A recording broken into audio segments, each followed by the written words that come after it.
British নাগরিকদের বাংলাদেশ ভ্রমণে সতর্কবার্তা জারি করেছে foreign Commonwealth and development office FCDO.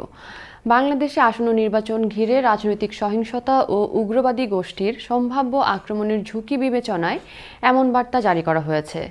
বৃহস্পতি এবং শুক্রবার এই ভ্রমণ সতর্কতা জারি করা হয়। নোটিশে বলা হয়েছে, এফসিডিও পরামর্শের বিরুদ্ধে ভ্রমণ করলে সংশ্লিষ্ট ব্যক্তির ভ্রমণ বিমা বাতিল হয়ে যেতে পারে।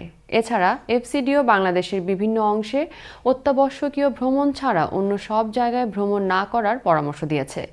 নোটিশে পার্বত্য চট্টগ্রামের ৩ জেলায়ও অত্যাবশ্যকীয় ভ্রমণ ব্যতীত অন্য সব ভ্রমণ না করার পরামর্শ দিয়েছে। বাংলাদেশের নির্বাচন প্রসঙ্গে এফসিডিও নোটিশে বলা হয়, বাংলাদেশে আগামী ১২ ফেব্রুয়ারি নির্বাচন অনুষ্ঠিত হবে।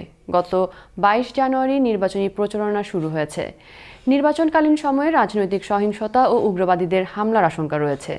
রাজনৈতিক সমাবেশ ও ভোট কেন্দ্র লক্ষ্য করে হামলা চালানো হতে পারে। এতে নির্বিচার হামলার ঘটনাও ঘটতে পারে।